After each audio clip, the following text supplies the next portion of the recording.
That's a good sign. Good morning, everybody. I'm Michael Bellacosa, Community Engagement Manager at Walton Library, which means I get to organize all of our adult programming.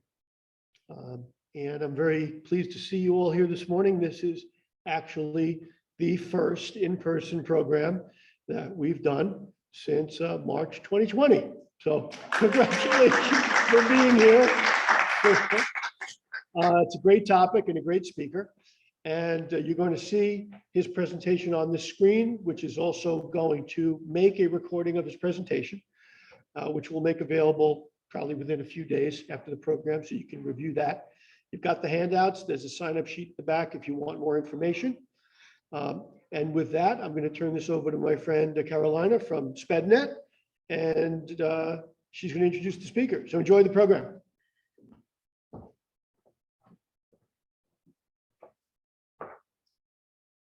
Oh, wow.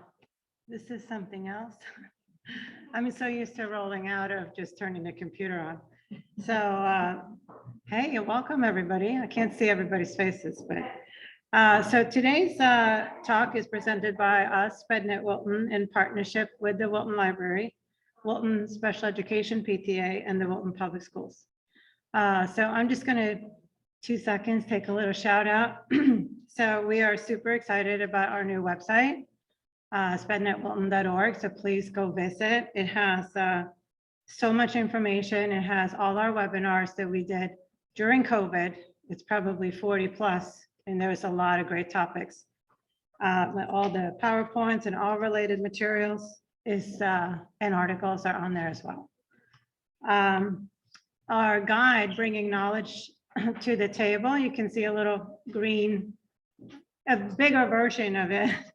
It's featured on our site, and it guides you through special services in a very user-friendly way.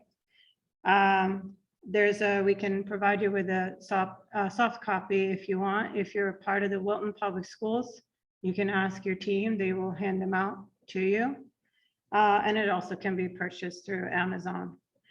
The online guide that we have is interactive, and it has the hyperlinks will bring you to wherever the updated information that you need. So today, I'm Carolina Corrigan, and I'm a co-president, and Janine Kelly is my other co-president. Yeah. Okay. Unfortunately, our co-founder and our executive director, Eve Kessler, couldn't be here today.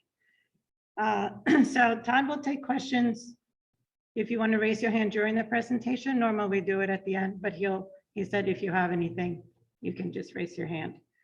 And also just be mindful, this is an open forum and it is being recorded. So we can't guarantee any confidentiality. So I think, did I have everything? I'm sorry, I'm just trying to, so. And also in the back, there's flyers for the special education PTA about their upcoming events. And their president, Kara Berghaus, is sitting in the back if there's any questions for her at the end. And with no further ado, I will hand it over to Mr. Todd Kellogg. All right.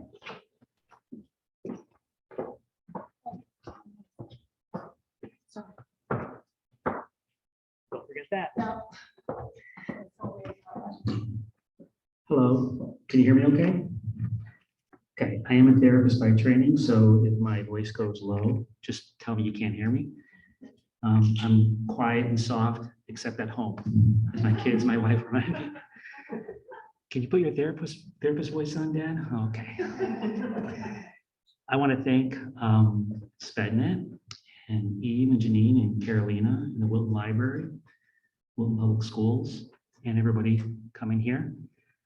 This is a very popular topic. I'm not sure if it's the very first presentation I ever did, this particular topic, but I remember, I just looked it up. It's in 2005, so that's 16 years ago, that Candy Lombardi, she was the director of special ed services in New Canaan at the time. And she asked if I could do a talk This was with the teachers, the school end of it. And then I think I did the parent end as well. Probably would have been good to have everybody together to do it. Hindsight's 2020. But that was a long time ago. And the primary source, or one of the main sources I used, is the last page of your handout. It's the book, it's the cover, it's the book, or the Kindle version now. And it's a good book. It's a good book. Throughout this document, I have other references and sources, and some of them are links. And so you can't link anything on a hard copy, but on my website, which I'll show you at the very end, you can download this and the links should work. And it takes you to various resources that will that go with the content. So normally I do a kind of more traditional PowerPoint. I have very little, I'm told, if you read the book, How TED Talks, it tells more visuals, less words. So I haven't done this one in a while, and I revamped it. I'm not just going to give you an old presentation. I did revamp it, but I looked at it as I can't remember all this. I got to keep the words up there. So this is untraditional in some ways. I think most of the things you go to have a PowerPoint. But there's so much information. I didn't want to give you the task of having to write it all down. So it's here in writing. And what I'm going to do is I'm just going to scroll down. So forgive me if I jump around too much. I'm an Apple guy. This will work fine. So I'm going to scroll down. So I'll be where I'll just slide down to where we are when we're at that particular place. I think as Caroline mentioned, you're welcome to ask any questions. You might remind me at times this is recorded, that'll be helpful, but well, it's recorded, which is good. So just ask, and if I think your question's awesome, but I can't, well, all questions are awesome, but if I think it's awesome, if I can answer it, I know it's coming later on, I'm just gonna say, hey, you know what, I'm gonna get to that. Because if I go too far out of order, I'm gonna be scrambling up here. So I'm gonna try to go in the order of the presentation. So what's at stake? I like giving this presentation to parents because, I'm a parent too. Full disclosure, I don't have a child with learning differences or special needs, but I have been working with children for since probably 2021. 2001. It's 2021 now. 2001. It's 20 years, and I've enjoyed all of it. I got into this field because of parents, believe it or not. It wasn't because of the kids, though I like kids, but it was because of the parents. And I was a family therapist before I became a BCBA, that's why. So I do a lot of parent work, and I work with a lot of kids too, but parents I think parents that raise children with learning differences and or special needs are, in my opinion, they're heroes. They go the extra mile every day, sometimes multiple times a day. And I don't think a lot of people really know what it's like to be a parent, to raise a child with learning differences or special needs. It's like parenting on steroids. It's like super involved and a lot at stake. So that's why I start off with what's at stake. Parental involvement, and this is one of the links in this first part here, has been shown, like the more you're involved in the school system, it correlates to more success for your children academically, but also behaviorally, and I learned this a long time ago for children growing up. When they're small and they see the world as so big, they look at systems like there's the parenting system, there's the extended family system, there's a neighborhood, there's the school system, and healthy development exists when those systems get along. If your neighbors are at war with one another, or the extended family has some real problems, or if the school system and the parents have a major conflict, that does impact the child's development. And so it's lots at stake.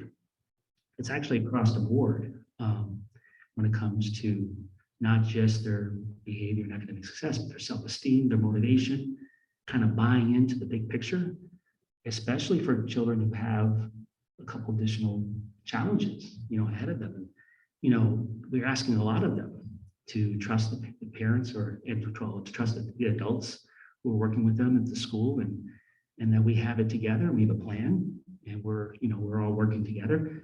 So there's a lot at stake. So it's an important topic, and I know I've been to tons of team meetings, 504s, PPTs, and there's the good ones and there's ones that are tough. And you as parents know what's at stake. It's extremely important to you that things work out well. There's two major topics that we're going to kind of talk about. If I had a pyramid, this would be at the top. It's improved self-awareness of yourself in the moment, especially, and therefore avoiding pitfalls. Now, that little triangle with the person slipping, that's a pitfall. So in this entire document, when I saw a pitfall, I put that symbol there. So if you see it, we're talking about pitfalls. So besides being aware of them and then working on avoiding them, there's also strategies then and what to do when you're involved in a difficult conversation. So those are under strategies for effective communication. So this works, by the way, in all relationships. That's the bonus of this presentation. It works in all relationships. I use this all the time. When there's ever a misunderstanding. So this is I think very helpful. Okay, so what is difficult conversation? Well, it's difficult because it can be confrontational. And I don't know about you, some people like confrontation. I personally don't like confrontation, but it can be confrontational. And that can cause people to, kind of dread or want to avoid it. I mean, how many, you don't have to raise your hands, but how many of us avoid those difficult conversations? I mean, even with our own families, right? Or at work, or, the neighbor, that tree limb keeps falling on my property, and how do I go over there and make this work? But that's just a tree limb. Imagine if it's your child, right? It's that much more. So we tend to dread that. It can be unpleasant. I mean, some of us have physiological responses. We get all hot or sweaty or breathing, or our stomach tightens up. We experience anxiety, real anxiety. And there's a lot of fear. We're going to talk about fear a little bit later. But there's fear because difficult conversations can be important conversations. They don't always have to be, but they tend to be kind of even pivotal. And there's a fear that if you say or do the wrong thing, it's not going to improve, or even worse, it can get, or it can even get worse. So that's what makes a difficult conversation. And so we're going to talk about how to deal with that. So the first section here is really about, again, self-awareness. This is a large section of the presentation. And being self-aware it's a skill, it takes practice, and it helps you in all forms or all situations in life. Parents, I think it's safe to say parents will do anything for their children, anything, right? And I try to stress that in this presentation. And because you would do anything for your children, you desperately want things to go the way you think they should go. And that requires a fair amount of control.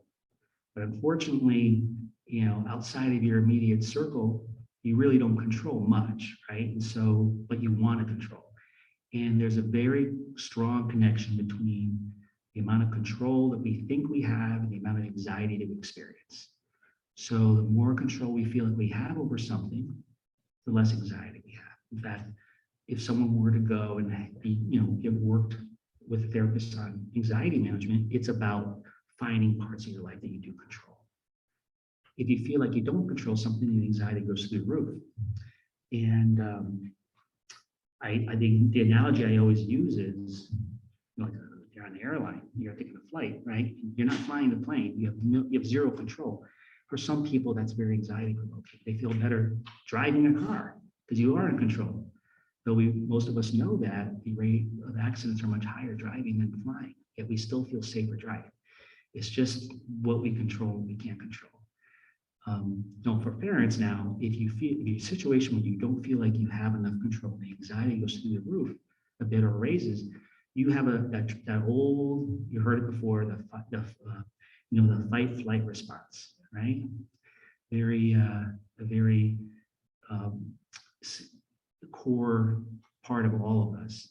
And for most, not all, but for a lot of parents, if they get in that situation, when it involves their children, think of the mama bear or the papa bear scenario, like you're going to have a fight response, not a flight response, right? So that's important to be aware of that. Like, that's why sometimes things get so heated and you get so revved up because, this is important. It's about your child, and you're experiencing anxiety, and you're either going to cave or you're going to, get defensive or offensive.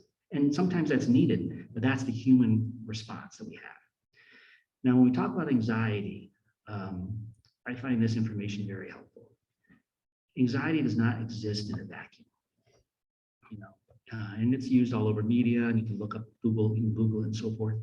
But if you go to, at the graduate level, when you in psychology and so forth, you learn that anxiety is layered, doesn't exist in a vacuum, like I mentioned. It's actually related to these other experiences. So underneath anxiety, right, the layer right below that is a fear, and which I mentioned before, of things, in this case, maybe not getting better or even worse, or the inability to protect your child or your situation. It could be anything in life, right? So we have anxiety, but underneath that is this fear that's there. And if you were in therapy, you would go further down, you would figure out what potential loss you might be experiencing in the moment, like what could have been, what should have been, what will never be. These are very, very core type of feelings, but they're there. And they can be very subconscious, but they are fueling the anxiety. And then, of course, you have anger, which I didn't talk about yet, but that's the top. And someone told me once that, I was at a presentation, and anger and anxiety are like two sides of the same coin. You can't have anger without anxiety. Okay, anxiety comes first. And then you have anger as a response. It's the fight response. And it's something that it's a survival skill. In some situations, it's needed, right? If someone is, God forbid, breaking into your home, or there's some event where you're looking at your child's in danger of such a situation, you're gonna do whatever you can to protect them. And there might be kind of an anger response, which is an empowerment, right? So those are when we experience anxieties, these are the things that we're kind of all wrestling with, or that are happening, and being aware of that can be, helpful. We'll talk about why. Okay. So let's move on here. Okay, so this part is a little bit of this is a pitfall, and it may or may not apply to your situation at the school, but it's kind of good to know.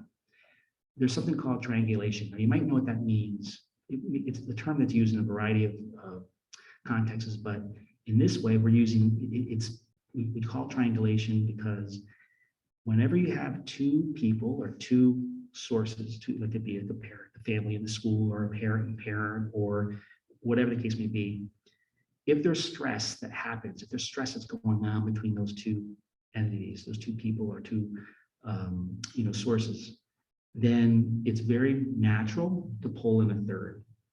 And what happens is, the analogy they use is, what's the least number of legs that will make a table stable. And they, I get some wise answers from some kids sometimes. Oh, big fat legs, yes, or one big leg, sure. But in reality, when you just think about normal furniture, okay, I guess normal, no, that's the right word. But when you think of just your typical furniture, it takes at least 3 legs. And that analogy was helpful because it's like, okay, that makes sense. It stabilizes the table. And when it comes to human relationships, it can stabilize the relationship between two people. Let's see here. So here it is. So whenever you have stress between, let's say in this case, it's between a mom and a dad, okay? And what happens sometimes is the child is pulled in subconsciously, where the child inserts themselves.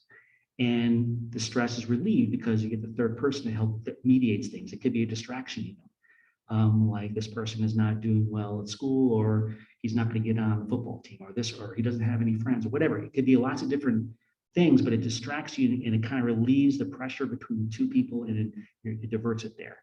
Well, why do I bring this up? Because sometimes if there is stress between the school system, or the school, the teacher, the teaching team, and the parents, that can play itself out in the child. The child can get roped into that. And you have to be careful, but that's the human response. So you have to be aware of that, this whole triangulation thing. Or if there's a situation where, I've been in situations where there was a problem, a hardship between the parent and the child. And especially this one boy, I remember he was a teenager. He was avoiding school. He was playing a lot of video games at home. This is a long time ago, but there were still video games, 10, 15 years ago. And the parent didn't mean any harm. It was a single parent. She was working, but she really didn't have any home policy around video games or what you should do if you don't go to school, this kind of stuff. And there wasn't really any rules around that, which for a teenager, that kind of invites the person to kind of take it as far as they can. And she should have perhaps focused a little more on what house rules do we have, but she spent most of her energies battling the school. And not that the school wasn't at fault at times, but it really completely distracted her. And I wondered if some of it was because it might have been easier to take on the school versus really deal with that home situation. It was one of those eye-opening events, and in the end, things worked out during a couple of years. Everybody seemed to get what they needed, but it was that was an example of triangulation. So then there's a link, you can learn more about that if you really want to. It's a good old-fashioned family therapy theory. Okay, so when it comes to difficult conversations, now we're getting more into the meat of it. There's 3 levels. There's the first part is, what are you hearing? What are you thinking? What are you recalling? What's happening as you're experiencing it, right? There's that part. And then there's the part that's how it's affecting you emotionally. So you have the cognitive part, and then you have the emotional part. And in difficult conversations, you're going to have both. And you're trying to process and say what you need to say, and not say what you want to say, and kind of keep things in check. But then your emotions are rising, you're going through all kinds of emotions, which we'll get into. Those are 2 levels. And then the third level has to do with, the deeper level of how does this reflect on who I am as a person? In this case, as a parent, is my self-image or my sense of, what I'm doing and who I am, is that being challenged within a difficult conversation? And it goes both ways. Sometimes teachers get challenged as to whether they're really doing the best they can, or are they reaching the child. Sometimes parents might wonder, what am I missing? What do I do not understand about my child? I'm supposed to know them best, yet I don't know what's going on either. And so it can challenge, both, cognitively, emotionally, and that image. Those are 3 levels. And this is under, again, self-awareness. So what we're going to do is we're going to get into, okay, how you can develop more awareness around those 3 levels, and then eventually strategies and how to address that. Okay. So there's some catchy phrases. This is one of them. It's called the truth assumption. And I know you know what this means. I mean, I experience this all the time. Even with my own relationships, my family members, I always think I'm right. Yeah. And I know this is being recorded, but I will say that I really do think I'm right a lot of times. And if I have one fault, it's that I try to prove my case. And particularly with something that's going on between me and my brother, I won't get into it, but we go back and forth. We're 2 different people, and I really do. He thinks he's right too. So the truth assumption is that we both understand.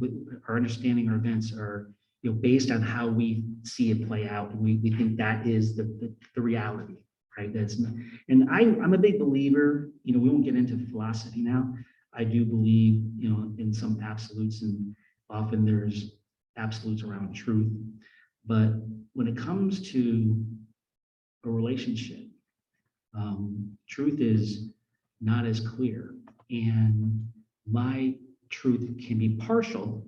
It might be true, but it might be partial because I'm not taking into account what that person's seeing or thinking or their experience. So, but we have this truth assumption, and we might want to catch ourselves because that's a pitfall. Like, okay, wait, I'm just assuming that I got not all the facts, but enough to make this conclusion. Now, why does that happen? And there's a few takeaways from this presentation that I really want to point out. This is one. I think this has been very helpful as a therapist and just as a person in general. But why do we have this truth assumption challenge? It's because we tend to decipher or figure out their person's intention. So we tend to come to some conclusion about what the person's intending based on how it's impacting us. So think about that. It's actually, that logic is somewhat backwards, but that's what we experience. So I'm impacted by something. I'm affected by this. This is how it's affecting me. Or this is how I'm bothered by it, or frustrated, or angry, or annoyed, or upset. And based on that experience, which is real, I will then make an assumption that your intent was aligned with my experience. Now that in itself is, in most cases, and I encourage you to read this book because it goes through lots of examples and clinical studies as to why we know that's not the case, but why that is the case, but why, if we really were able to take a step back, there's actually more of a disconnect between what a person's true intentions might be and how we're impacted. But we just leap to that. So that's a tricky one. And then we go through that. So I have some examples, like, I'll just read these. So we feel that we can't trust them, therefore they must be hiding something, right? So I feel this, so now I have this conclusion. Another example is we feel mistrusted, therefore they don't trust us, or they think that we're not being truthful. And I've been in meetings where that clearly is the case. You see it play out, and we're all human, but we're basing this on how we're what we're experiencing. And part of this presentation is about, hey, know that, because we'll get into the strategies later about how you can be aware of that and try to separate how you're experiencing something and not jumping to a conclusion about what they might be intending. Okay, and then if it goes too far, sometimes we even assign like a bad, this person is just bad or awful or mean-spirited or whatever. They've already checked out, they're retiring in 3 months, who knows? But like we make these character type assumptions that has more to do with the person. And I think, I think that really the fact is that, truly bad intentions are rarer than we think. Not everybody's perhaps operates in always on, in maybe the best way, but it often boils down to misunderstanding or their own person's history or just how they view things. And this becomes apparently, this becomes really apparent when you get into a situation where it gets legal. And, the law is different than what might be always exactly, in the best interest of whoever the party. So you have this different set of values, and that can sometimes, adjust how people respond. But it doesn't always come down to people truly mean to do harm. That's usually not the case. So being aware of that. Okay, the pitfalls of level 2. Okay, so now we're getting to the emotions, right? And I listed some of the main emotions here. I'm sure when we get into different conversations, we do feel these things like hurt and anger and misunderstood. And that's a tough one, feeling like you're not heard, or you say something and it just somehow that just falls on deaf ears, it seems. Being anxious, again, not in control, hopeless. And when this happens, just being aware of it is important because, and you'll have these layers of anxiety and all that, because, it always comes out. Like when we experience these emotions, if they're unchecked, it will come out, whether you mean to or not, in an indirect way with, your tone, or that person across from you might be sarcastic all of a sudden or aggressive. And so, like, okay, their emotions are starting to really get revved up. They're getting frustrated or angry or impatient. And so, they start to come across as, as being difficult, and it's coming in there through their tone, or, how a person sits, or they roll their eyes, or they talk over you. Like, these are things where there's emotions behind that, and not that you're there to treat that, but you are aware of it, and it's like, we'll get to the strategies of how you can help de-escalate that, because if two people respond the same way, then we know there's a clear escalation, right? At some point, someone needs to make a decision or a change in order for that escalation to stop. So, maybe it's on their end, maybe it's your end, but the point is that being aware of it, you can help you kind of manage that a little bit. Okay. And then, as you can, we'll get closer to the strategies. Under the conclusion here, under the emotions, if you can recognize the emotions that you're feeling, the frustration, you're feeling like, oh, the school year is almost over and nothing's been accomplished, or it's hard, but the more those emotions take over, the harder it is for you to listen and for them to listen in kind. And it really dampens this really important feature of being curious. So, if you notice, those are in blue. And so when I get into the strategies, these really key terms are in blue that have to do with more solutions on how to get yourself through these difficult conversations. So listen and be curious. So it's hard to be curious and be angry at the same time. And you might have a right to be angry, but it's you recognize that that's going to dampen your ability to kind of get that probing question out there that might help unlock some of what's happening. Okay, so then, yes, yeah, go ahead, sorry. So, pitfall number 1 and number 2, I know you say at times people do not have the bad intentions, and maybe if you're assuming bad intentions or just attitude and such. But what if that is the case?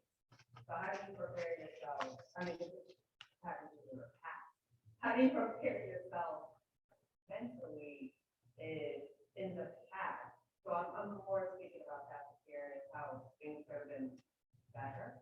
How do you mentally prepare when you feel that it's going to be, not that intentions aren't good, but that they're not going to give you what you think? It's not going to be a fair discussion. How do you fair? So, all right, that's a great question. And all questions are great. I said that at the beginning. I'm going to answer that one now. I was wondering when that question was going to come up. The last time I did this presentation, it came up at the very end.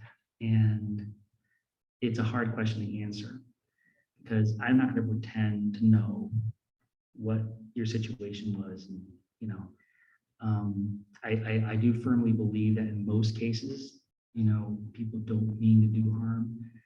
But in some situations, and this person, the last time I did this, he laid out a very detailed description of what happened, and it was hard not to feel like there was some bad intentions there. So I guess my experience is people are people, and I say that because a lot of times it comes down to your relationship with the other person. I hate to say that, but it's true. Like who or like, why does one family seem to get X amount of services for the child and another family with very similar, it's not similar exactly, of course, but there's some similarities, maybe don't have the same level of services. Why is that? And it comes down sometimes to the relationship. And if the relationship goes sour, then I'm not making excuses at all, because the person in a professional position might slip and not act professional, but act personal. And decisions might be made because they don't like the other person on the other side of the table. And I don't think that is often, but it does happen. It happens at work. It happens at homes. It happens, extended family. It happens, in a variety of situations. And so if, as long as humans are involved and there's not an AI unit that's making all decisions, you're going to have human events and experiences. And so that might be what happens. So what I would say to you is that you yourself, when you're facing a situation that seems impossible, that to play your best game, to really put your best foot forward, to try to salvage whatever you can. Remember, there's a reason why you might be feeling anxious, because you don't control a whole lot, right? But if you being your best you can be by using not just these strategies, but just being very careful in how you communicate, not going personal back, you being as professional as you can as an advocate for your child, and speaking the truth, and not, like I've seen, this is not you, I've seen advocates go so personal that it just ruined the situation for the family. And they started attacking the character of the administrator. And at that point, I know it, and nothing's going to be resolved at that point. It becomes personal, whether people want to admit it or not, and nothing's going to be resolved. It's like, so if that person on the other side is attacking you, you have to do your best not to attack back in that forum, because it's just like, you're not going to get anywhere. And sometimes, this topic is so timely. I've had at least 2 conversations. Today is only Wednesday, right? So, but 2 conversations this week with parents that this exact topic came up. This mom yesterday read to me an email that she wanted to send to the school. And I'm glad she read it to me, because I'm like, well, I said, what did I say? I said, it gets to the strategies, but I convinced her to go more neutral and not make any assumptions based on what she was making the assumption of what they intended. They tended not to go to this meeting because they're angry at her. And I'm thinking to myself, well, that could be the case, but it could be the fact that they just couldn't make the meeting either. But you feel like you were put off. And so you're making that assumption. I didn't go through the whole thing with her, but I said, hey, I'm doing this talk tomorrow. She rewrote the email to say how she really felt. She felt like, hey, you didn't come to that meeting, and I thought you were, and I really do value your input, and I feel like the meeting would have been better if you were there. And please let me know next time if you're on the invite. It wasn't a PPT, it was a team meeting, so there's a little freedom on who can jump in and jump out. But the idea is that let me know. But she said what she had to say, but she didn't make the assumption that because she was going to say something like, I lost trust in you. I'm like, if you do that, I understand that that's how you're feeling, but you're making an assumption how their intention was. And if that wasn't their intentions, and now they see that email, it's going to get harder, not easier. So I guess the answer might be, do the best you can to stay the course and not get roped in by these pitfalls, and use some of these strategies we'll get to. Yeah.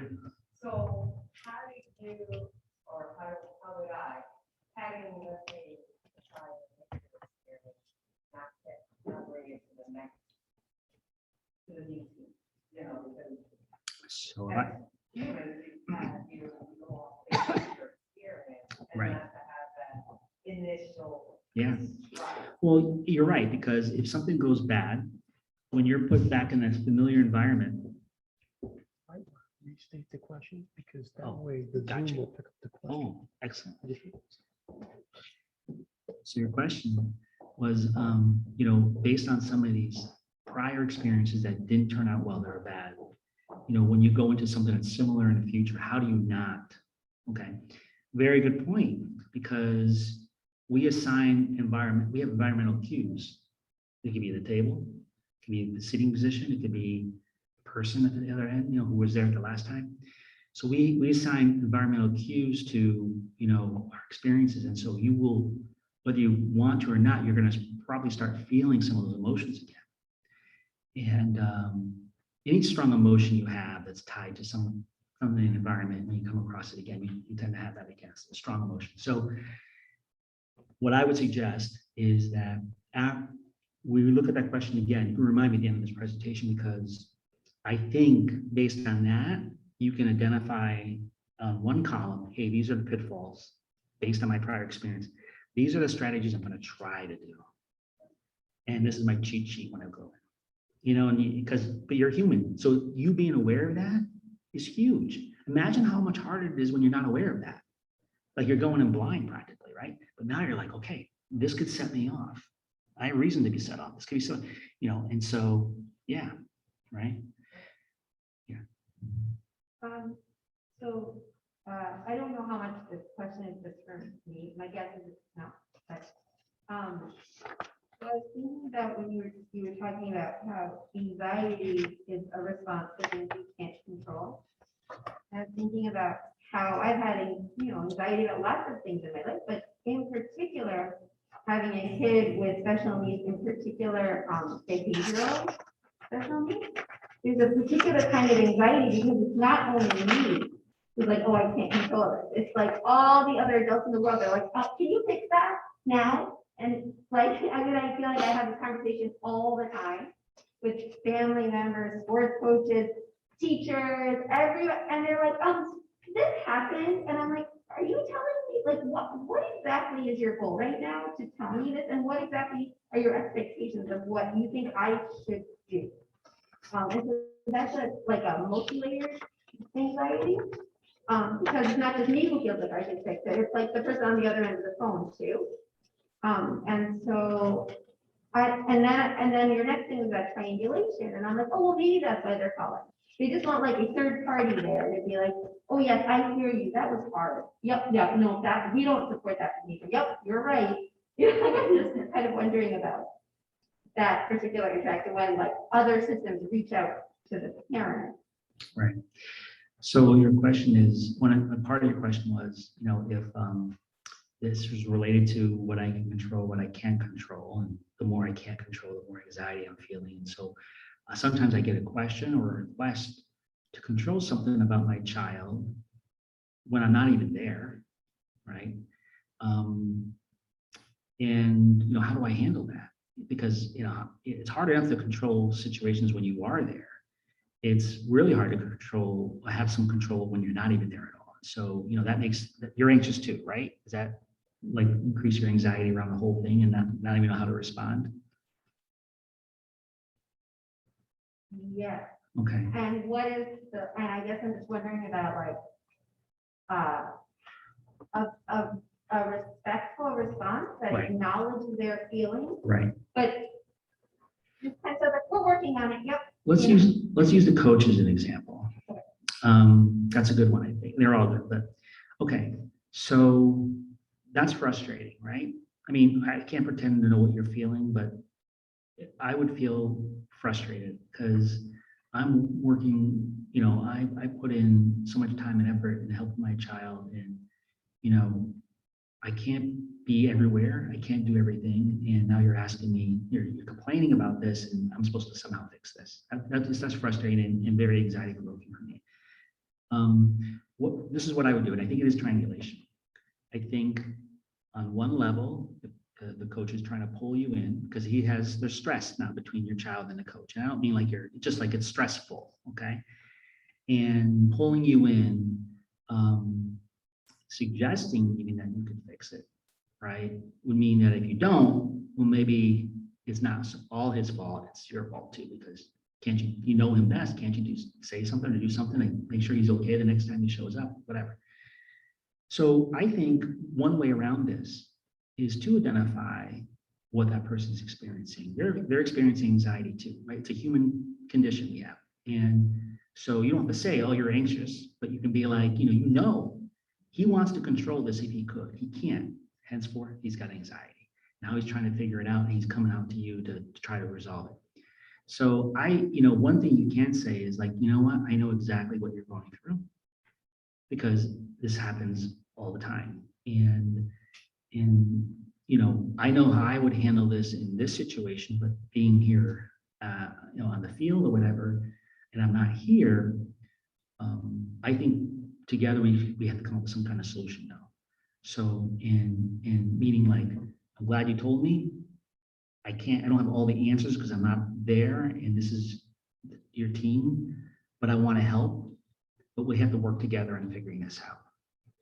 And that might mean, so next time I drop him off, if you can't do this, I'm going to pretend I'm leaving, but I'm going to pull over there. I'm just going to watch and see how he acts in certain situations.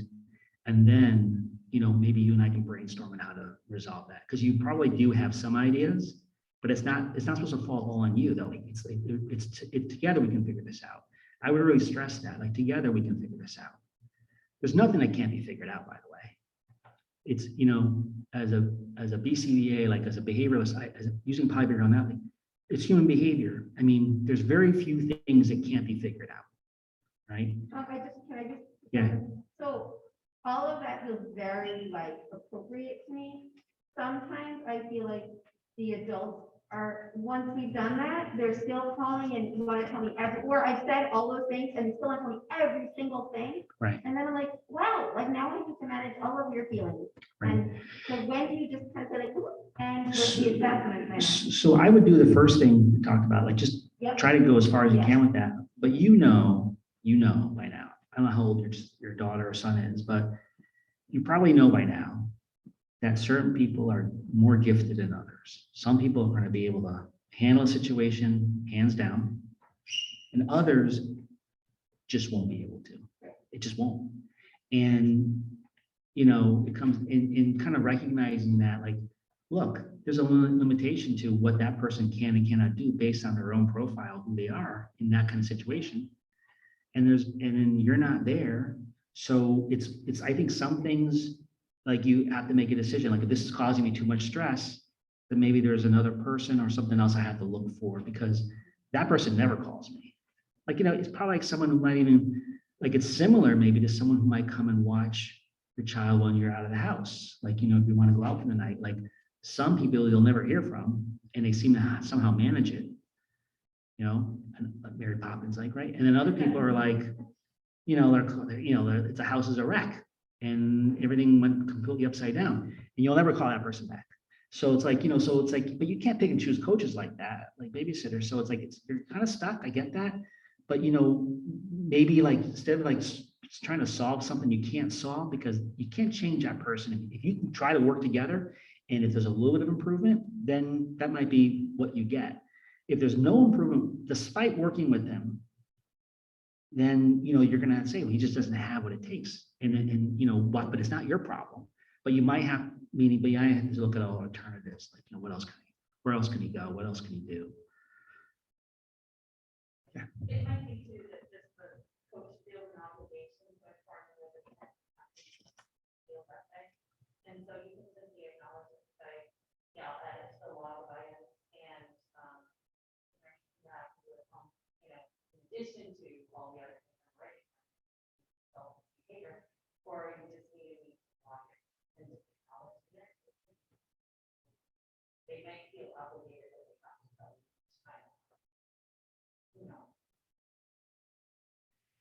This has to relate to pitfall number 3. I'll get to your question one second, which it's just a tiny little section here and we'll move on, is that if you start feeling like there's something that's wrong with how you're parenting or that you don't have all the answers and there's something wrong or there's a deficit, that's pitfall number 3. This is not meant to be a blow to who you are as a parent, just because you don't have all the answers and you're not there. So it's kind of like recognizing that boundary. Otherwise, it becomes, if you really feel like, wow, this person's really knocking me down and I feel horrible, then, the chances of finding any solution or having enough energy to deal with it is hard. is even harder than before. So that's the pitfall number 3. It's like, what am I thinking? The truth assumption. What am I feeling? Are my emotions getting the best of me? Am I saying something I don't want to say, regret, or in the email or person? And then, if I really feel like I'm vulnerable and like this is knocking me down, then, you got to deal with that part before you can really move forward, because you're too compromised in that way to kind of help out your situation. I just wanted to say like that has happened to me before. I feel like normally with someone that does not have a child with special needs and they just don't understand. And if it gets to like a point where you have to maybe educate them on, how to, what maybe your child, like what would help your child in that situation, and help them understand the challenges, maybe they would understand it better. Yeah. Yeah, and we're going to get into some ways of how to define what is actually happening there. Because again, these gross statements like, I don't know what he's saying, but like, he's not into it, or he doesn't want to be here, or he's, running across the field, he's not participating, whatever it is, or whatever it is, these are just blanket statements. And it's like, without any details, it's like, what do I do with that? So we'll get a little bit further down. There might be some other stuff that pertains to what you just asked. So now we're into strategies, right? Let me just scroll up here a little bit. So we talked about these pitfalls, being aware of them. Now we're going to say, okay, now that we might have a little cheat sheet and kind of remind yourself that, remember that truth assumption we talked about on the level 1? Well, now here are some strategies to deal with that. So the overall goal is a shift. This is hard to do sometimes. This is hard for me. Shift from, proving that you're right, or that you have, that you know what's happening, to try to really understanding more of what the other person's saying, even if you don't like hearing what they have to say. Like, what are they truly saying? So that's where that be curious thing is, like, well, what is this person seeing that I don't know? Or what's literally happening here that causes my son or daughter to, completely give up, or not go to class, or not participate? Like, there's something that's happening that's getting in the way. What is it? Like, is it the other people? Is it just the time of the day? Is it that he's hungry? Or is it that he wanted to be home instead? Or, it can be lots of different things. But, trying to like be curious, like what's behind some of this?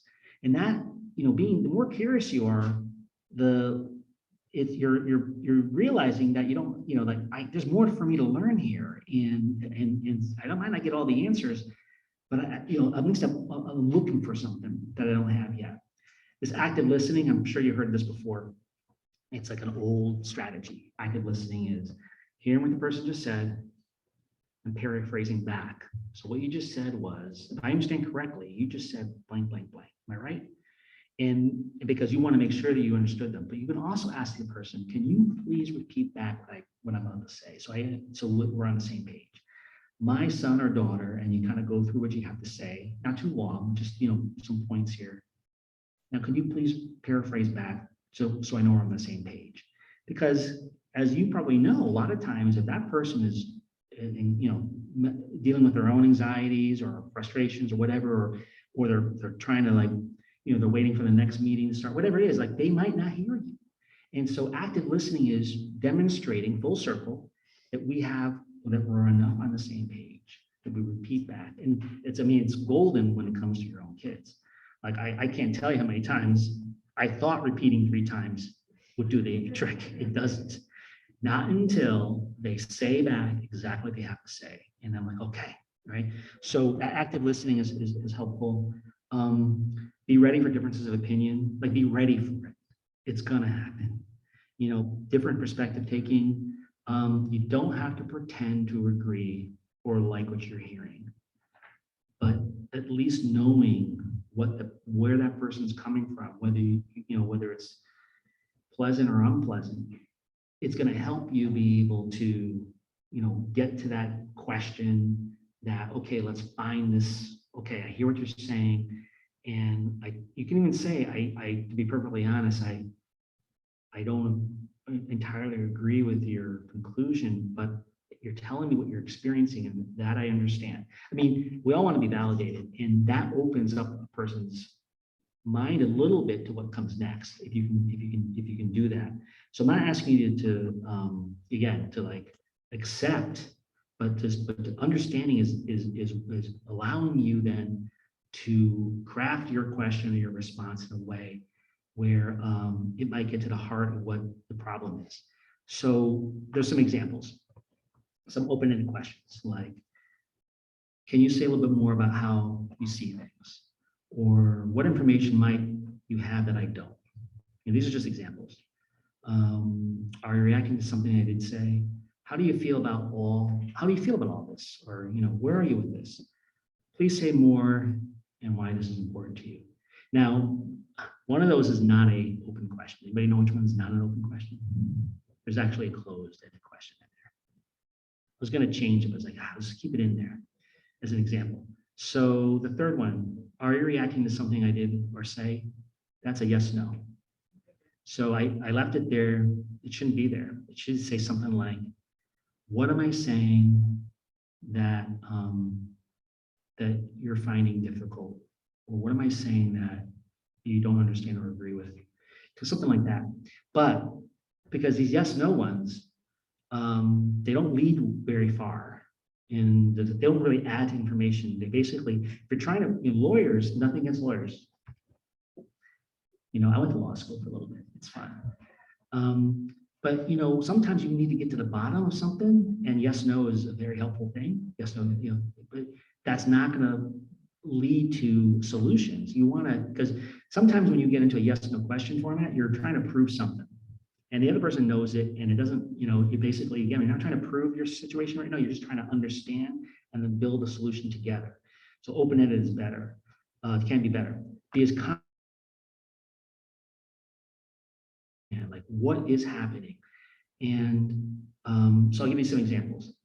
Jay comes in and he seems so tired, he has very little energy. You hear that. Now that's different than saying during morning meeting, Jake will put his head on his desk and not look toward the teacher. Sometimes he also fidgets with items in his desk, which may further keep him from understanding what the upcoming transition or expectation is and what will it be about. So they're basically, they're meant to say two different things, same thing, but they say, the second example says way, way more. Now, why am I bringing this up? Because when you get into a conversation with someone, you want solution focus or problem solve here, you got to get as much information as you can. And so, because otherwise there's nothing to work on. Now, this is the first thing in applied behavioral analysis. The first thing they say, define the behavior, define the behavior, define the behavior.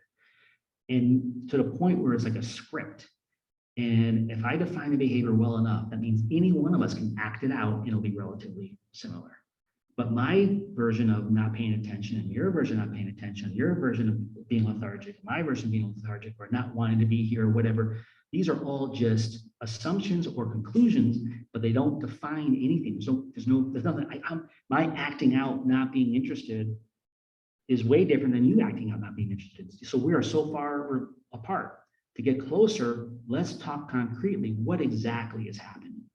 Another example is Sally has a hard time settling down. She does not stay focused long enough to complete her work. And the more concrete version of that is Sally periodically tries to engage her classmates during independent work by showing them items or materials that do not pertain to the work at hand. Sally will get up multiple times to sharpen her pencil or ask to use the bathroom. Now that is more information. Now we know, okay. And we can drill down, okay. And not that you're in a position to like problem solve this, but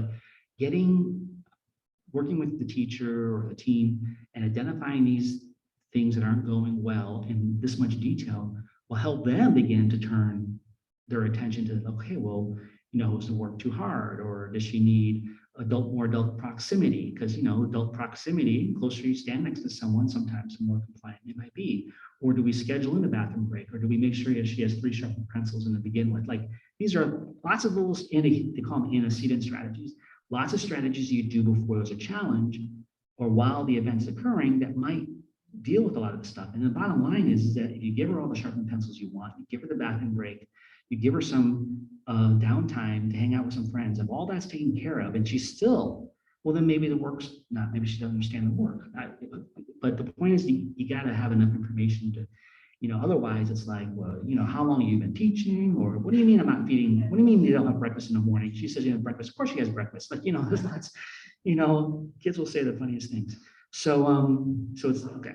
Yeah, yes. So if you're getting the not responses, you and parents turn around and say, well, can you give me an example? Yeah, but say, like I heard, or you could say something like, I understand that when we try to change behavior, the more accurate or detailed, I say detailed, accurate's a loaded word. The more detailed we can get, the better we know or how we can change behavior. So like as much detail as you can give me, like literally. The other one is get organized. So if you're looking for, if someone says, oh, what do you want for the holidays? Say Staples gift card, please. So there's some, when I don't do this much anymore, because a lot of my clients are older. Well, most of my client base is older. Some of them might aged out and all that, school system. But bottom line is I used to go around Christmas when I had a lot of young clients and sometimes I gave a gift to the kid, sometimes, but I definitely gave one to the mom. Remember, this is the reason why I got into this field, parents. So I give them a little gift bag. And in that gift bag, there was, like a pen, bunch of pens, rubber bands, some clips, some sticky notes, stuff to help get organized for your next meeting or whatever it is. Get organized. Like the more you feel organized, a cheat sheet and all that stuff like that. So this is not a therapy presentation, but the answer to anxiety is, okay, if I can't control something that leads to anxiety, again, finding small things to control, like setting my alarm 30 minutes earlier, having my cheat sheet in front of me, having everything organized, tabbed, ready to go, my full bottle of water, whatever it is, that you do control, that always lowers anxiety, right? So that's helpful. And then the other one is bring data. Now, one criticism deservedly that a lot of BCBAs have is, they get is like, all you think about is data. I think the world is turning into that. I hear the word data so many times now when it comes, some people use that as a crutch, like believe it or not, like, oh, you don't have data, sorry, kind of thing, or where's the data in that? So it could work both ways. But as a parent, I'm not suggesting you have a data sheet. I'm saying take information down and come with it to the meeting. I think one of the easiest ways is just using a calendar, and you can use a calendar with those large boxes and, or I've gone onto Word document, Microsoft Word, and you can go into template and open up a calendar and, and then write in, like type in if you want to get this organized. Like type it, or, whatever how you want to do it. But like, hey, what time you went to bed? What time you got up? Did Homer come home? Lots of things. Did his lunch come home eaten, happy? Like basically you record this information. So that way, what time he went to bed, what time he got up. So that way they're like, oh, he's just not sleeping. That 1 week after February break, I'm sorry, he was just like, he's kept falling asleep here. And maybe he was, because maybe you'll look at your calendar and say, you know what, you're right. He was getting up, or it could be like, actually he was, according to this information I have here, he was sleeping pretty well. So maybe there's something else happening. Maybe he run by the physician to see if something's going on, why he's lethargic even with good sleep, or maybe he's sleeping to get away from something. Who knows? But like you have information to share, and it empowers you. That's really what it comes down to. You're not trying to prove anything, but it empowers you because, what's it like to have the person in front of you open up a book with all this data and you're like, well, this is what I think. It's like, okay, that's important, but I have information too. I have my journal, or, I take pictures, or whatever. Yeah.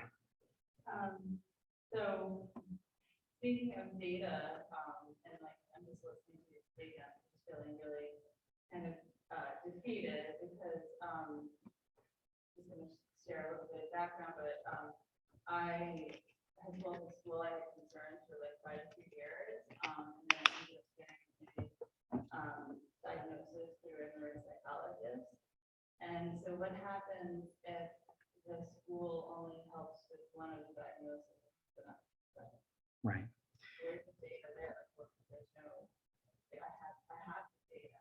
Right. Not don't know how to work with them. Right. Acknowledging the neuropsychologist is always part of it. So your point was, you did your due diligence, or you got an outside eval done, right? Right, That resulted in 2 different diagnoses. right, And the school said, okay, we recognize, or we will have one of these on the IEP, Right. but not the other. right. Okay. Now, my limitation is knowing procedurally, how many diagnoses they can have in an IEP. I just don't know. Or I've heard before, like, it doesn't matter what the diagnosis is, he still gets the same services. Like, I've heard that too. I don't know if that's always true, but so I would run that, to be perfectly honest, I would run that question by someone has the training to know exactly procedurally, is that correct or not? Or no. And, and so that would be an advocate, like a good advocate, Yeah, or, I actually did have one, and I brought the neuropsychologist to the meeting, and Mhm. it was like over 2 hours, and the neuropsychologist was like, you can't argue with these numbers, and the school was like, well, I see what you're saying, but we're looking at, like a whole picture, and we're gonna focus on that. right. But Right. I think, so I've had some of the most brilliant doctors at the meetings, some of them I highly respect, and they can be very helpful, especially when they're invited by the school system. But if they're not invited and you invite them, then sometimes it's acknowledged.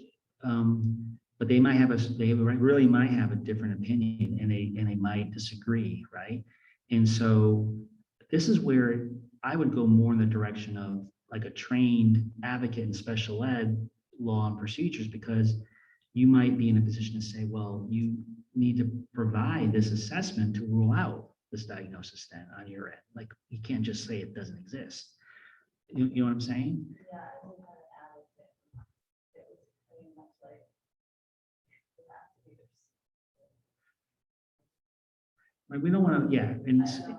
you don't want to go there because that does, Yeah. there's benefits, and well, it's not benefits, but like you feel like you're really stuck, and it does hurt also, So but, now I'm just, yeah, when you speak about the data, right. I just feel like I'm stuck. So, yeah, Do you have any particular questions about it? You can ask a question about it. I don't know if it's like- that's right. You're not in this alone. You have a whole organization behind you. Seriously. But it's a good question. I don't have a complete answer for you, but I definitely think you shouldn't give up in asking that question, right? And don't stop taking data. Like, that, maybe whatever that other diagnosis is, maybe there's some things you can record in your experience during the week that, verifies that from your end, so, yeah. Or maybe you can use that opportunity with your team to say, okay, well, you might disagree that these 3 things are something that are impacting the education, but maybe you can then, team, take the data on your end to see if he's also having difficulty in school. You have the opportunity to go back on the team and say, well, we don't really have these issues. Let's try to take some data to show us that he's putting his son in fire and all that stuff. So we can talk at the end, but just, just think for others, it's always an opportunity to gather data. So. Yeah, that's very helpful. Thank you. Okay, good. Okay, so let me get to where I need to get. Sorry. Let's see here. It was just there. Okay. So here's a link on the bottom, page 6, communication system. Now, I've been at meetings that were all about communication systems, and sometimes people could be very defensive about communication systems, like not wanting to, I think sometimes people feel like they're putting themselves at risk, or being, like vulnerable because they're communicating too much or whatever. There's a link here that helps with this a little bit. It's different communication systems, but like, if things are going well, then maybe you don't need a communication system. No, I think communication is great, but if things aren't going well, then knowing kind of like how things are happening, and waiting at the end of the month doesn't always help, or the end of the quarter for sure. Like, you might need to know on a weekly basis, like, what is happening, What's the highs and lows here? Where is he succeeding? Where is she struggling the most? Because, as the other end of this team here, the other part of the team, like me having this in real time, I can then, begin to, some cases you can kind of explore with your child, or you can be like, you know what, we tried something else. Like maybe we tried this new therapist or program or this new med or whatever, and maybe this is just not working. Like, but you having real-time information. So communication systems are very important, and just recognize that sometimes they might get somebody might get a little bit uncomfortable you providing that information and people signing things off and I'm busy teaching and all that. And you have to be real too. Like I don't think it's always realistic to have someone take even 3 to 5 minutes to write something, because that is percentage-wise a decent amount of time, and that so it might not be that. There's not always, sometimes I think a quick pre-checklist, something that's already made in advance that you agree to, like, hey, just check these things off or circle this, something that's like, he was attending most of the time or half the time or less than half or whatever, just getting an idea of, how many people did he sit with at lunch? Is always a good one. Like, is he alone? Is he not alone? Who do you play with at recess? Like, this is something that can be recorded. That doesn't take long at all. And just having information is super helpful. Copies of lesson plans. This is something where I think it makes so much sense. And the research is there, generalization strategies. Like, people used to think early on, I'm going way back, that the right way to generalize is you learn something in one environment, then you teach it in the second environment. But there's been enough evidence now that shows that teaching concurrently in 2 or 3 environments is very effective. So if someone's doing speech drills, or if they're doing, exercises with the OT or PT, or reading exercises, or social skills is a big one. If there's actually a social skills curriculum being used, you having that in real time, and by any real time, I mean like by the week, end of the week or something like that, or daily would be nice, but at the very least a week, or because you want to be able to use the same language, like,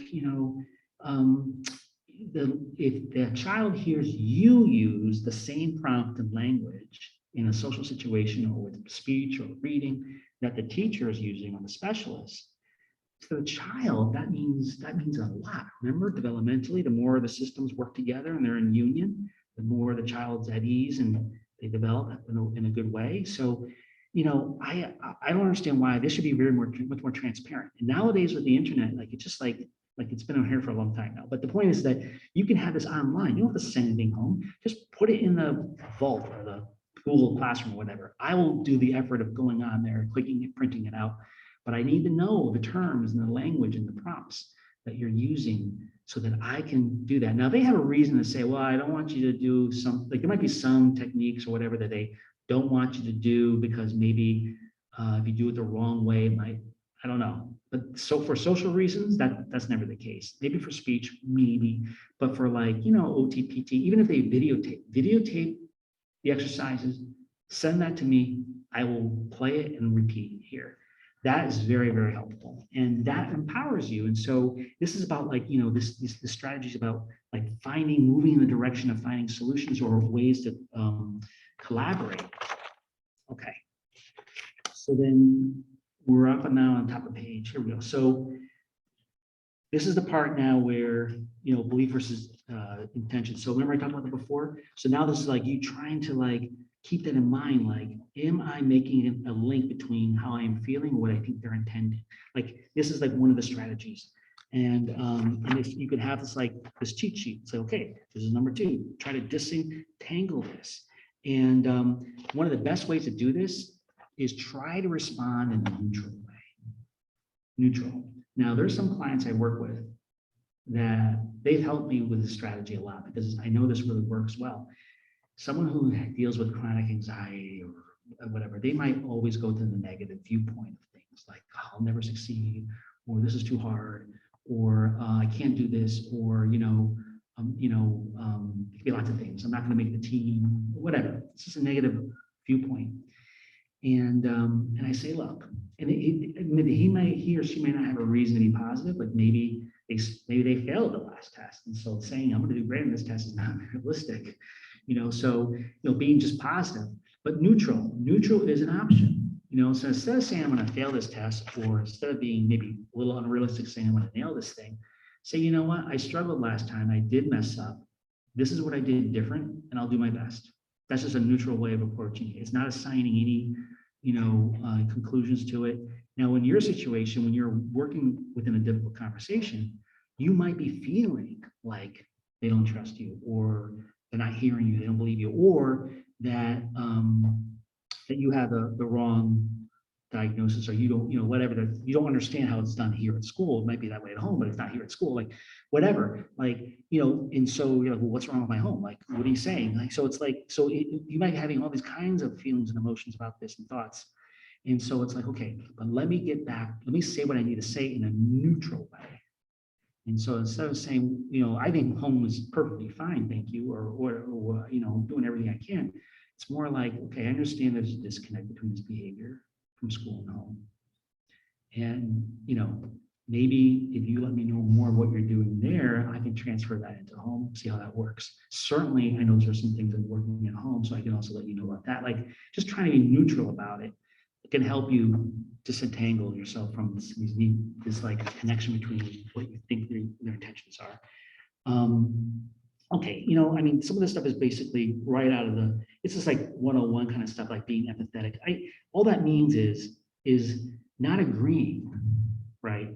Like, or not just knowing that they have a different opinion than yours. And look, I don't agree with that opinion, but I'm going to be honest that it is a different opinion, and you can call it out.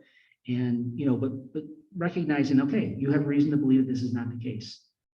And this is what you're pointing to. I have reason to believe that this is something deeper than that. And if we don't address it, it's going to get worse. So, where we go from here is, please let me know on a daily basis, or at least on a weekly basis, how it's going, so that we can turn this around more quickly if it goes the wrong direction. So you're trying to understand where they're coming from. You're not like, basically burying it, and you're trying to focus on solutions. The solution thing is important. There's a whole therapy called solution-focused therapy. There's other therapies called narrative therapy, solution-focused therapy. It's all about looking for a way out. And even if it's nominal, just like little bits of improvement. So as a parent, the teacher, especially the teacher, the case manager, for sure, sometimes the school administrator, but I don't know anybody else in a better situation than the parent sometimes, because you have your heart and soul in this. Not that the other people don't, but it's not their child. This is your child. And so there's a limit, I believe, as to how much commitment you would have. And I could be wrong in saying that. I might say that differently. I did this talk again in a couple of years, but I still don't think it can match the parents' level of commitment and entire the amount of hours and effort you put in. So I think, why am I saying all that? Because when it comes to you and your pivotal situation, you knocking on that door and using this solution type of focus stuff, like what's the details, tell me where it's breaking down, or hey, you don't think it's breaking down, tell me like the most challenging situation he succeeded in, because I want to celebrate this too. Like, you're telling me there's not a problem, so tell me how you're challenging him to test that. Is the work level high enough? Does he have to be on task long enough? Is there someone not standing next to him the whole time? Is he not being given the answers or prompted the answers? Whatever the situation might be, tell me how you're raising the bar, because I want to celebrate this. Like, you're as a parent, you're trying to move it in a direction where it's more hopeful. And, and that can be hard when you don't have hope. It's hard to have hope, right? But, hope is contagious. I've been in situations where, regardless of what's been happening, somehow that parent was able to reach down deep and grab that hope. And I can't tell you how much it helped. Because I get sometimes the advantages of hearing people talk behind closed doors. Like, sometimes I show up in meetings before they start. Sometimes I'm there after they end. And, sometimes people don't know where I stand, because I'm being, in some cases, not all cases, in some cases, I'm being contracted by the school system. So they're a client of mine, but the number one client, like the hierarchy, is the child and the family. And so it's like, do we say all this in front of Todd? Do we not say this in front of? So sometimes they just do. And I get like a real insight as to what some of the thinking is. And I can't tell you how, on the one end, a hopeful, kind of optimistic, solution focused, hey, you know what? Things can always get better. Let's try to figure this out, goes a long way. And I tell parents all the time, I was like, not everybody sometimes these teams are way big, like you get 11 people sitting around the table, or maybe it's not that big, maybe it's 6 or 8, but man, how hard is it to try to get everybody on the same page? And that's like the bigger the team, the harder it is. Everybody comes with their own baggage. Everyone comes with their own beliefs and conclusions and all that. I always say, look, try to find that 1 or 2 people on that team that as best as you can get it and help and can relate to you and you to them and you can work together, because sometimes it's speech, sometimes it's the teacher, sometimes the OT, sometimes you don't. Now the paraprofessionals get to come to the meetings, but it's somebody, like that really, is able to work with you. It might not be the entire team. There might be someone who just this doesn't, is too stretched too thin, is what I want to say. And that could be a reality that really makes it difficult for that person to hear you and to respond to you in a timely way. But finding somebody on that team that you can work with, it might not be everybody, but being hopeful, leads to things, like I kind of listed in here.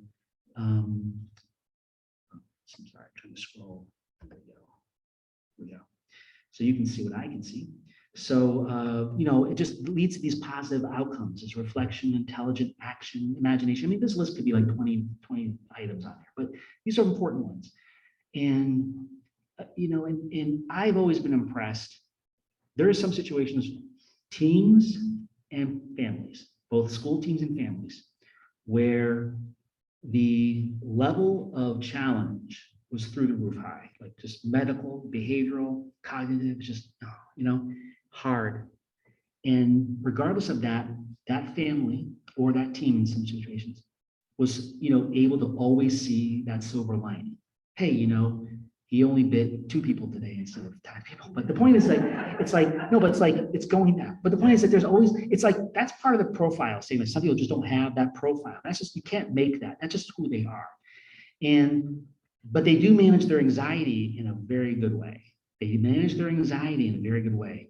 They, and sometimes it's the family. There's one client I've had for years, and he's one of the most complicated persons in the world. And the mom has always been able to, yeah, but at least I got this help, or I got, I got more sleep last night, or whatever it is. She's able to always be able to like keep her head above water, and she keeps her anxiety down. And then the opposite is true.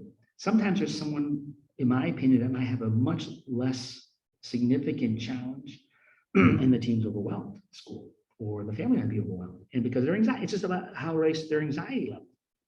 And so anxiety is what I'm trying to say, doesn't always, it's not a cause and effect relationship between the amount of difficulty and the amount of anxiety.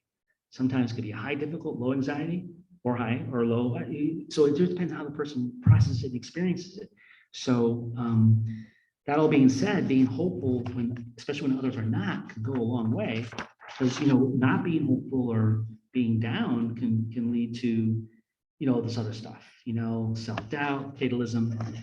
And I've been in situations where the team is like, there should be, I think the team might be like, the teacher or somebody like, there's probably a better program for them. And maybe there is. But I've been in situations where I could not tell the parent that the team is absolutely not able to do it. I couldn't tell it because it would be wrong to say it in that way, but they just didn't see them getting to the end of the day, each and every day. They just were out. They were just tapped out. And I'm like, in that situation, I don't know how you can make things work. So in some cases, another place would be more optimistic and higher energy and all that, but it's tough. So having that hope goes a long way. I'm sorry, you had a question. I was gonna say, back when you were talking about how we have different perspectives. Yes, a lot of us do us in the school team want to do what's best for the child. To a limited degree, like special parents, what's best for I've ran into where we all agree there's a problem. The following resources for this, I find that it's always right resources year after year after year. Person behavior never changes, it's going to stay resource, going towards it. We've kind of gotten to be, you know, not real. And we conferences, lots of private. I feel like the goal of helping us. Like, you know, parents' goal is here, and the school goal is how can I contain the cost? So, yeah, we'll help them within these prescribed things that we normally do. But then, that's kind of it. So I feel we are at an adversarial. And yes, we always have hope that this year will be different. But I think getting to the heart of the matter is, yes, it's good to stay positive and have hope and all that. I always want to see the school come back with how this year's going to be different. You know, I don't see any differences in the PPT. I don't see any additional resources. I don't see any additional supports.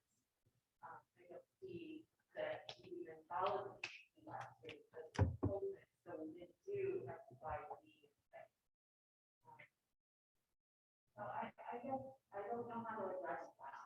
So maybe at the end, we talk about that relationship and how our goals are maybe different. Well, so to just capture, I think the thrust of what you're saying is sometimes you are saying your expectations or what you feel could be done is up here and the school might be down here. So there's a gap. There's a disparity between our Right. beliefs, I think. Right.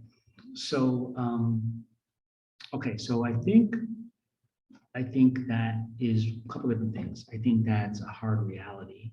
I agree with that. I think it's somewhat not subjective. It is case by case, because I have seen some situations where I was blown away by what the school system did. Like, wow, you did that, and like you hired his brother to work with him. Like, you know, like, whoa, talk about out of the box. No, but seriously, there's been some crazy things that some school systems have been able to do, and then not. And why is there such a difference? You know why? I think it is case by case, which doesn't help your situation out. But I think one of the hard realities that I don't have a real good answer to, but the bar is the bar has been set by a number of different standards and backed up by, you know, what's that legally they're committed to have to do. And your bar might be higher than theirs, right? Often is. Yeah, the bar is different, because now the bar has been said, oh, well, we can't really meet your needs within 12 years, so we're just gonna go and push it off to 22, birthday at 22. And so we're gonna deal with it next Right. year. So again, we're at that point of next year. And I just feel like, okay, well, is there any other options? And we just don't know, even though there are other options that we explore privately. Right. Right.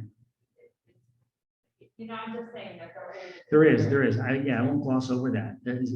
Sometimes you get locked in a situation where the school is doing what they have to do, right? But they won't go above and beyond. And because they don't have, and not because they don't have to, I'm assigning attention to that. They might feel, that's where sometimes two different perspectives come in, like, hey, you know, I'm doing what I need to do. This is what I've been mandated to do. I'm doing this. I don't think it's, and I'm not saying this is true, but someone might be thinking, like, I don't know if it's necessarily fair to apply this X amount of resources to this person when I can't do that for everybody. And so what am I going to do? And that person, it's not about right or wrong. It's about that's just where the person is. But as a parent, I don't think you have to accept that. But understanding might help, because, that's something that when I say it's a hard reality, that might be something that you just can't alter, but you take it as far as you can, and then you try to supplement with whatever you're able to. Not everybody can afford to do that. But there's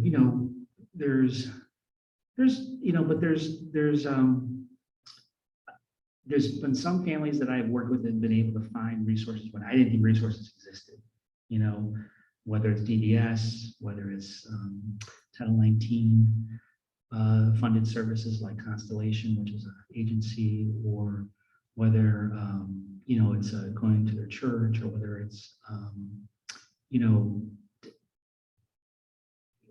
finding, doing fundraisers, or even like crowdfunding. Like, believe it or not, people find ways. But I think you're fooling yourself if you think the school's going to always meet your expectations, because they're not. That is not. Okay, but thanks for the question too. So this last part is pretty straightforward. We talked about a lot of strategies and how to adjust your thoughts and how to go solution focused and know what you're thinking and how it relates to your feelings. Being aware of your emotions. Like, it's going to be natural for you to have a strong reaction. This is your child. It's not like you're buying a car. Some people have strong reactions to buying a car, right? Maybe it's true, like, oh my God, I hate to do that. Talk about triggers. But like, that's nothing compared to the future of your child. Like, this is much more, it's heavier thing. So, so these strong feelings, these strong reactions are going to be there. You come across, and you see someone across that meeting, like there's another family I'm working with where, like, oh, that case manager didn't work out, 5 years ago, and now the person's back. I just don't know how this is going to work, because they had a bad experience, and I don't blame them. But the school's not obligated to change case managers on that. So it's like, so what do you do? It's like refusing to accept it isn't going to help, because you just don't have the power, you don't have control to change the case manager. The parent doesn't. So, so it's like, okay, what can I do to find ways to work with this person as best as I can, to take it as far as I can? There's a couple things here. I said before, like, remember how how you feel someone's intentions are based on how you're experiencing something. That, to try to walk away with that. There's another one too, like these I statements, like trying to navigate through your emotions using I statements. You've heard it a lot over and over again, but very people talk about the word because. Because does not get the credit it should get. There's research that backs up the word because. I can go into a store, a random store, and try to cut in front of line and say, hey, do you mind if I just cut in front of you here? And most people, if they're not like thinking I'm weird or like just don't say anything, are gonna be like, excuse me, you're like, no. But if I say something like, do you mind if I cut in line here, because my babysitter just called and she's got to leave and I got to get home real quick so I can get her because she has some kind of family emergency. And some people are going to say no still, but more people say yes. Now you're saying, oh, Todd, come on. It's because you had a good reason. That's true. What I'm saying is a lot of you have good reasons for what you want to say. If you frame it in a because, it forces you to identify what those reasons are. And you're able to let the other person know. And then you can, they say no, that person said no, and they said no. Okay, I can't control that. But at least I put my best foot forward and I identified why I'm asking this. Anyways, they did this study where they had these people come, these grad kids come, walk up to random people, ask the most ridiculous things. Can I borrow $5? Can I use your phone? To whatever. And sure enough, when they had same people, different, and then a different group of people they approached, and they used word because, they were able to get like a high success rate. And it's just like so I tell kids all the time, when you're asking to stay up late, your parents say because you must have a good reason, right? And they can say no, but at least you're putting your best foot forward. Not because, and it's not because you're not fair, or it's like, or because you don't know what you're doing, your job, whatever. You're not saying that, you're not coming with a conclusion. You're saying because this is what's going on in my world, or what's happening to me or my child. So that's a big one, and that can kind of help navigate through some of those emotions. There's another fun technique called solar technique, which is, it just is just an acronym. There's a link there. It's how you position yourself. Believe it or not, there's a lot of information there. Eye contact. If you look down, people think you're hiding something. Like you look at the person, you relax, you try to be relaxed.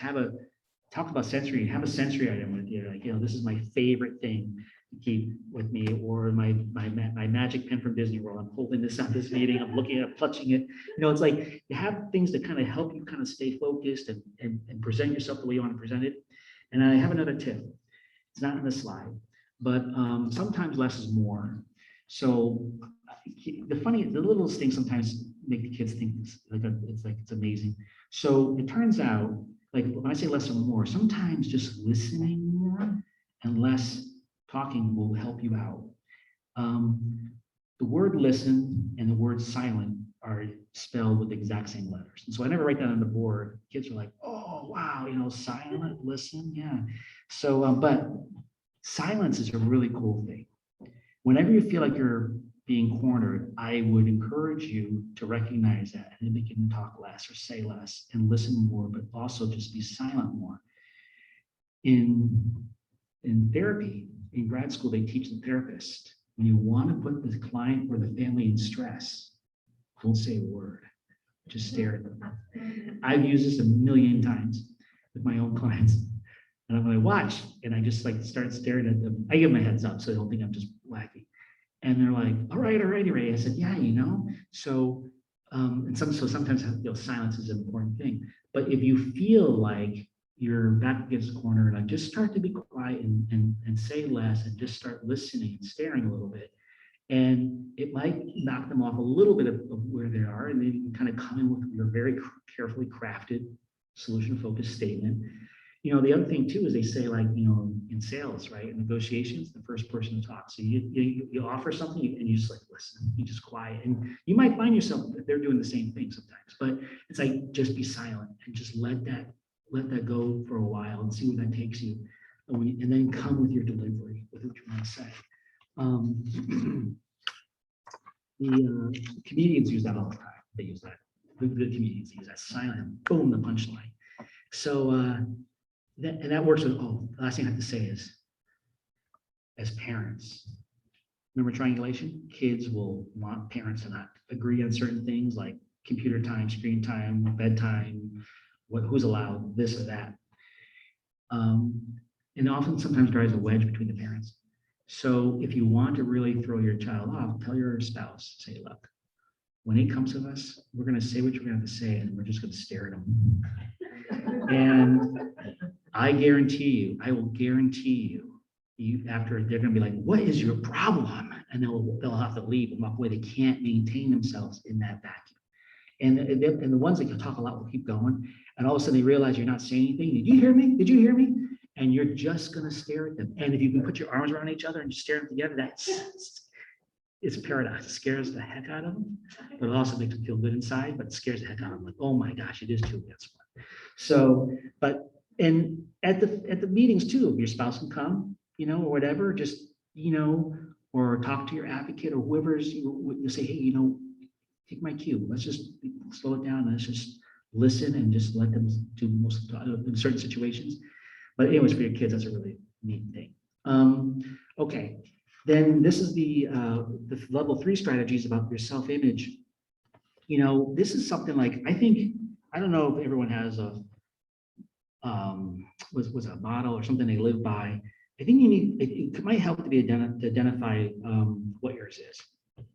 In that, like, for example, when you're being challenged, when you think that people don't respect or understand your situation, or they don't think they're a good parent, or you start to doubt yourself or wonder, why didn't I think of that or ask that before, or this or that, you start to wonder, just remember, maybe write down something and have it there in front of you. It says something like, that who you are and all the value you give your child and your family, and in some cases the world, all the value you give them, unlimited in some cases, and remind yourself that no one's perfect.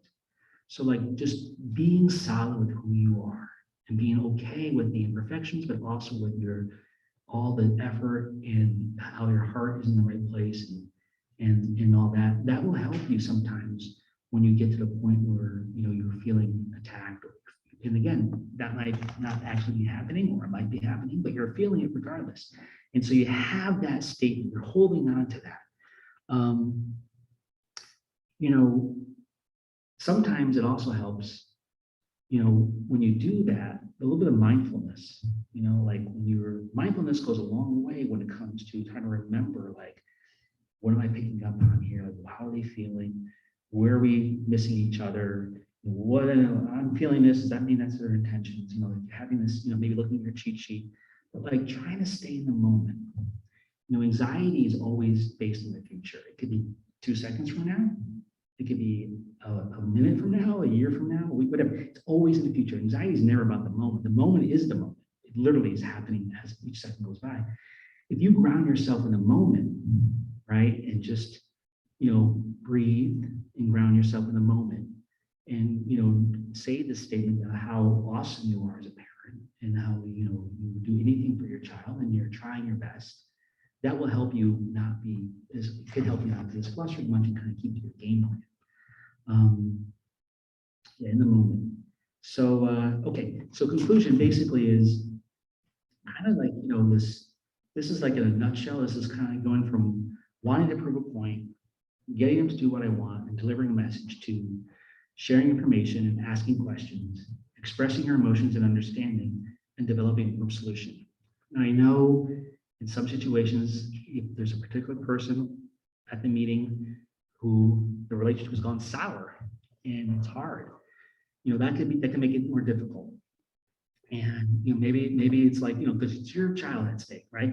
I mean, bottom line is they might have the same job years after your child ages out, and they're doing the same thing. So you have your moment, and so it might make sense outside of the meeting before and say, hey, we had off on the wrong foot. I want here and now and then, and I'm committed to try to make this work. And we might not see eye to eye, but I'm committed to try to be professional at this meeting. We don't keep the son or daughter as a center, and just that little thing before the meeting might go a long way, because people do regress to their own vulnerabilities. If someone feels like they're being attacked, whether you meant that or not, or last time the meeting didn't go well for you, it probably might not have gone well for them either. And so they're like, oh, I've been at those meetings where like people are like, okay, here we go. So it's like, here comes the parents. Do we let them in? Do we let them in yet? Is everybody here? Yeah. By the way, I always think that's a crazy thing. But someone should tell somebody something like, wait, give the parents wait, and then until you're all assembled. Just sends the wrong message, but that's them managing their own anxiety. I'm convinced of that. What can I control? I control when the meeting starts. It's like, okay, so we're all human. And but anyways, so it's about this shift, and it's these difficult conversations come up, these learning conversations and so forth. That's just this last slide I have here. It requires a lot of effort. Let me see if I can get down to it. All right, here it is. There goes. Okay, here it is. So, I mean, this is just, I don't mean to be cute. It is awkward. It's going to take work, but I promise you that it will work better than it did before. That's the main reason. And it's not about being perfect. It's not about hitting a home run. It's about getting closer and closer on the same page, recognizing that you may never be on the same page, exactly, because they have a different set of expectations of you. They don't have to go as far as you do as the parent. But you can still try to get the most out of them. And then these are the two books I talked about. I have something I want to show you real quick, but just a little commercial actually. But any questions? You had some really good questions before. Yeah. Hi, my son has turned 15, which means he is now able to participate in meetings. I have a lot of anxiety around that.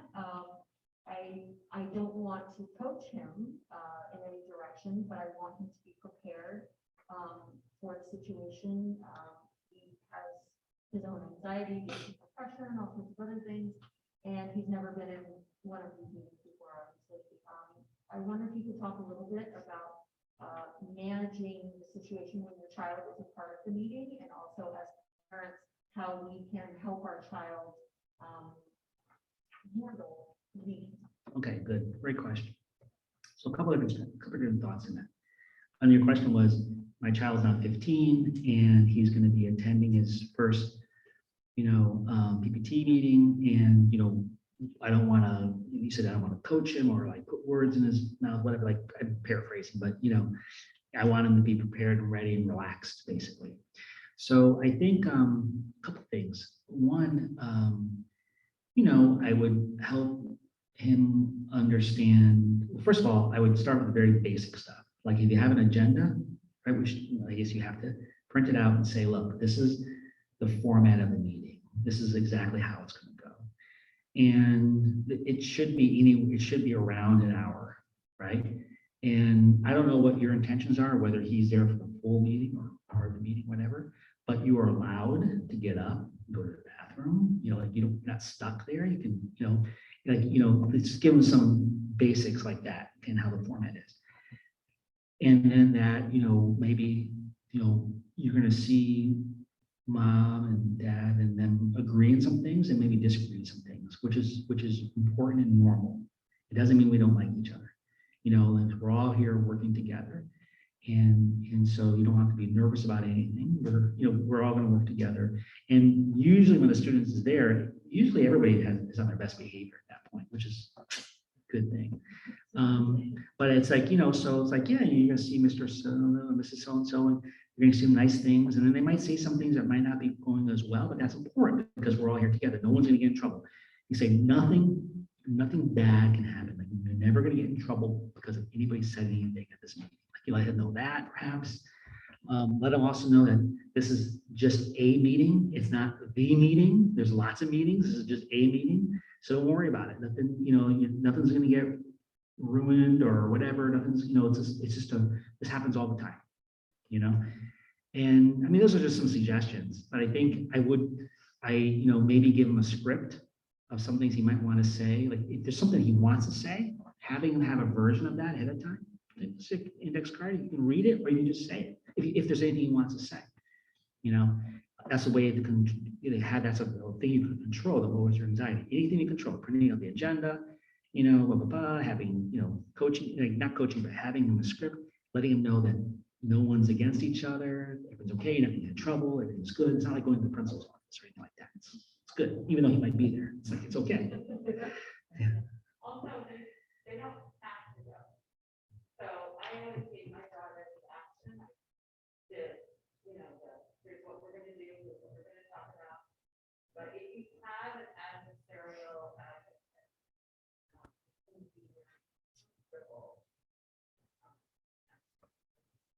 my daughter, she chose not to. When we were doing this, Zoom, she might pop in a little bit, and then she chose not. Yes, giving them all of the information up front, and letting them make decisions. But I will also let them know it's very important. This is how we're setting up how you're going to go to school, how you're going to do your how much time we're going to spend in academic lab, how much time we're going to spend with each teacher. Are we going to get weekly updates? What format is the weekly update going to take?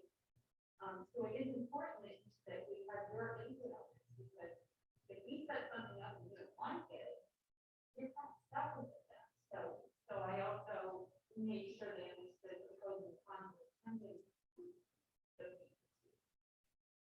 Good. Yeah, exactly. Yeah, for my daughter, we just say, when I began, she was there for the start. And she would, talk about what she was doing well, not doing well, and then if there's anything you have other things for you, that she would. Especially the first couple of meetings, where you kind of get in all that. Right. Okay, questions? Any other questions?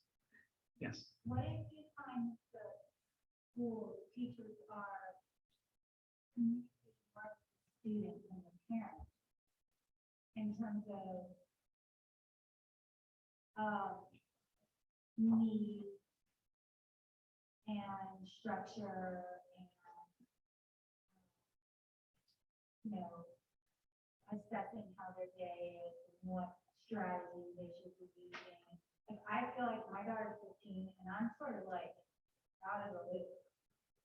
They communicate, like, it's almost like she's managing it, and I'm not sure if that's good or bad, because I really don't know a whole lot about what's going on, because it's so, teacher-student focused. And I'm like, okay, well, they're the teachers, they're dealing with what happened with school, and I have no idea really what's going on there.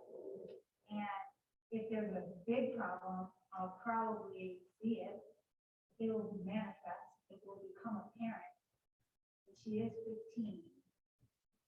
And where's the balance? Like, I feel like everything's sort of shifted, and now I'm down Right. here and she's up there.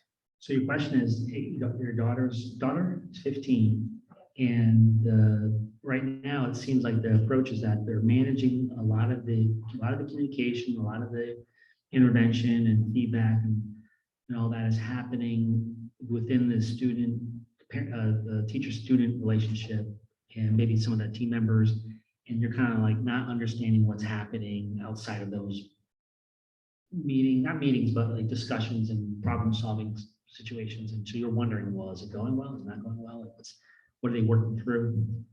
Is that close? Yeah. Here's the thing. So I think your point is well taken. Like, as a parent, it's like I know it's even more so for children with special needs and learning differences. But even with your typical child, like, once you're no longer allowed to go to visit them at lunch and all that, like, you're like removed, like there's this a gap of information, like this dark, like, what's happening, like what's going on. And for your daughter, you have very good reasons to want to know. So but I would approach this like this. It's like, okay, there's some good in this. The good is that the teacher and student, your daughter, has apparently positive relationship that's working, supposedly. And so I would start always with that, like, this is amazing. I hope that it continues. I hope that every teacher is able to reach her like you are. Like, this is really, really important. And maybe the add-on to that would be, if I know more of the struggles and how she's resolving them and some of the things that you're suggesting, I would be able to echo that at home. She would hear that from another source. And I think whatever good's happening would be increased even further, because, but here's the catch. The catch is that, and I don't know the situation at all, but the catch is that there's an understanding that whatever is communicated to you, that you would use that as a good thing, but not necessarily like, you want to make sure that your daughter feels like anything that mom knows, I'm not going to get questioned about. Like, what I'm saying? Like, it's like you want to make sure that it's still working for her. So you use it in a positive way. But I'm thinking like in some situations where a child is working with a psychologist at the school or counselor, or even when I work with some clients and they're like, well, I don't know if my mom or mama know this or dad know this, or whatever. I say, okay, here's the deal. I said, legally, I have to tell them if you are going to hurt yourself or anybody else, okay? But, bottom line though, is if you tell me, hey, I want to keep this between us, I will let you know after you say whether I can do that or not, based on what you tell me. But if it's something like, my friend is starting to use drugs and I don't know how to handle that. And I'm like, okay, so why might your mom or dad want to know that? And why do you want to keep that from them? Like, I would explore that with them. And I might be getting off topic here a little bit, but I mean, there might be something that's said or worked on where someone might feel like, that information, will you use that information in a good way? I guess, I don't know what they might be thinking as to why they're not telling you this, since I'm just kind of like going out there thinking about this, so I would approach it like, maybe there's a reason why, what is it? Is there a reason? You can ask them that too. Like, I think it'd be fantastic if I know more what's happening so I can echo that at home and help you. But what reasons might there be that you might be hesitant on that? And I try not to use a close-ended question, like, are you hesitant on telling me? And try not to do that. I try to say, what might be causing you maybe to be hesitant? And letting me know. And then there might be something, I don't know, like, she only tells me this and I promise not to tell you. Like, I don't know if that's the truth or not. But I mean, like, there's something there. Or maybe the teacher just like, oh yeah, duh. I don't know if you ever asked before, but like maybe the teacher just didn't occur to her. The day goes by fast and, maybe she does this with a small handful of students and the other parents aren't asking. So she might not think about doing that, but I think for therapeutic and educational reasons, you can take that and double down. Yeah, and use it in a PPT. Yeah, too. yeah. Because it's data, I mean, Right. it's not number data, but Right. it's like you said, putting in that calendar Right. idea. Right. And you also have, it's more information. Right. It can be asked. So there's blind copy, so that your son or daughter doesn't know you necessarily want this information to. And that way, at least you're getting copies of the communication, if it's via email, it's not like in person, or in the PPT, like you can ask for the PDF thing from these kind of search or what they're looking at. So that you can work on it. Or at least have a conversation, because like, 15-year-olds. Just so you know what's going on. You're trying to pull. Right. Like their speech is short. I think there's definitely information that can be helpful. And I just think as long, you just want to find out there's a reason why you're not being told. And then help them with that if there's a reason at all. Yeah. Thank you. Sure, this is the website, the effective communication is difficult. Right here, that's the link. You can download the PDF, even though you have a hard copy, then all the links work. You need to explore the website, have other resources, social skills stuff. The last thing I should have maybe showed this sooner. If you go to this website, it'll have updates on all kinds of stuff that we're doing. I opened up another office with a fella, and we're going to be, I don't know if you can see that, it's more rec, leisure, fitness, helping kids move and be active, whether it be, dodgeball, basketball, Nerf gunfights, Nerf wars is the word they use, I guess. Like, Todd, Mr. Kellogg, Nerf darts. I'm like, okay, Nerf darts. But anyways, but the big push is the fitness part. We did a social fitness group that was really a big hit before COVID. And then we had to find our way to another space, and this is the space. And there's the more traditional groups are upstairs. This one image is not downloading, but it kind of shows, oh, there it is. Kind of shows the layout a little bit of where we're at. There's the. So yeah, it's kids are having a lot of fun, and we plan to offer more during the summers and weekends. We're just getting. I think we're in an open house. So if you go to the website, you'll see it. It's going to be sometime in October. We're going to hamburgers, hot dogs. You can come by and see what we offer. Work with a bunch of guys who are really great with a lot of the guys.